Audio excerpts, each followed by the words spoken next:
தமிழ்நாட்டில் இன்னைக்கு ஒரு அரசியல் கட்சி வேணுமான்னு கேட்டீங்கன்னா கண்டிப்பா வேணும். அதுல எந்த மாற்று கருத்தும் இல்லை.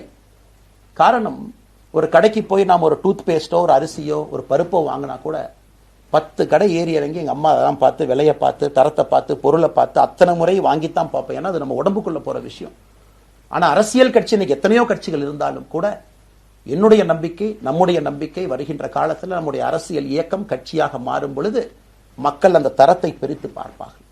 தலைவர்கள் எப்படிப்பட்டவர்கள், நாம எல்லாம், என்னுடைய நம்பிக்கை, நம்முடைய நம்பிக்கை, வருகின்ற காலத்தில் நம்முடைய அரசியல் இயக்கம் கட்சியாக மாறும் பொழுது மக்கள் அந்த தரத்தை பிரித்து பார்ப்பார்கள்.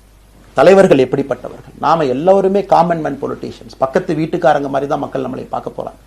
தூரத்திலிருந்து நாம் கை காட்ட போவது கிடையாது. ஏன்னா நாம் யாரும் அப்படிப்பட்ட குடும்பத்திலிருந்து வரவில்லை, அப்படிப்பட்ட வளர்ப்பு நமக்கு இல்லை, நாம் யாரும் அப்படி இல்லை, தமிழனுடைய கலாச்சாரமும் பண்பாடும் இல்லை. அதெல்லாம் கூட நம்முடைய அரசியல்ல முதல் நாள்ல இருந்து கல்ட் பாலிடிக்ஸ்ல இருந்து நம்ம வெளியே வரணும். அரசியல் மாற்றம்னு சொல்றாங்க, ஆனா அதே கல்ட் பாலிடிக்ஸ். நாம அதில் இருக்க போறது இல்லை. கல்ட் பாலிடிக்ஸ்ல இருந்து வெளியே. அண்ணாமலை என்ன பிறந்த நாளா 10 பேர் கொண்டாடணுமா? அதனாலதான் நம்ம பிறந்த நாள் அன்னைக்கு எதுவுமே நம்ம செய்யல. என்னுடைய பிறந்த நாள் என்பது உங்கள் பிறந்த நாளை போல ஒரு நாள். நான் அரசியல் வருவதை என் பிறந்த நாளை எப்பவுமே கொண்டாடினது கிடையாது. அரசியல் வந்ததுக்காக சில பேர் போஸ்ட் அடிச்சு ஒட்டுறான்.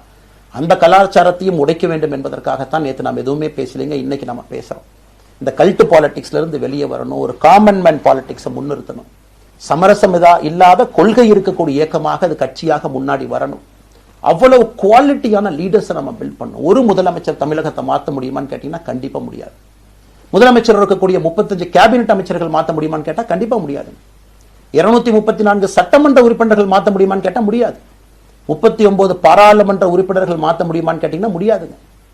அவர்களோடு உள்ளாட்சி பிரதிநிதிகளாக இருக்கக்கூடிய கிட்டத்தட்ட 30,000க்கும் மேற்பட்ட பிரதிநிதிகள், பஞ்சாயத்து தலைவரிலிருந்து ஆரம்பித்து கவுன்சிலரிலிருந்து ஒரு கார்பரேஷன் கவுன்சிலரிலிருந்து மேயரிலிருந்து, நம்முடைய நோக்கம் எல்லா இடத்துலையும் கிளீன் பாலிடிக்ஸ் கொண்டு வரும், எல்லா இடத்துலையும் கிளீன் கவர்னன்ஸ் கொண்டு வரும், எல்லா இடத்துலையும் ஹானஸ்ட், எஃபிஷியன்ட், கேபபிள், வேலையை செய்து முடிக்கக்கூடிய திறன் படைத்த தலைவர்கள் அங்க கொண்டு வந்து வைக்கணும். அதே நேரத்தில் பாலிடிக்ஸ் என்பது ஒரு ஃபேமிலிக்கு மட்டுமல்ல, தொடர்ந்து நாம மட்டும் இருப்போம் அப்படி இல்லைங்க. நம்ம இயக்கம் கட்சியாக மாறும் பொழுது உங்கள்கிட்டலாம் பேசி நம்ம டேர்ம் லிமிட் கொண்டு வரோம். நாம் ஒரு வித்தியாசமான கட்சினா எல்லோருக்கும் வாய்ப்பு கொடுக்கணும். 140 கோடி மக்கள் வசிக்கக்கூடிய அந்த நாட்டில், தமிழகத்தில் கிட்டத்தட்ட 8 கோடி பேருக்கு நாம இருக்கோம். 5.5 கோடிக்கு மேற்பட்ட வாக்காளர்கள் இருக்கும் பொழுது எல்லோரையும் அரசியலுக்கு வாய்ப்பு கொடுக்கணும். டேர்ம் லிமிட் கொண்டு வரணும். எத்தனை முறை எம்எல்ஏவாக இருக்கணும், எத்தனை முறை எம்பியா இருக்கணும், எல்லோருக்கும் அது பொருந்தும், எனக்கும் அது உட்பட. The permanent leaders, permanent MLAs, permanent ministers, permanent MPs, அதை நம்ம உடைக்க போறோம். அது எந்த மாற்று கருத்தும் இல்லை.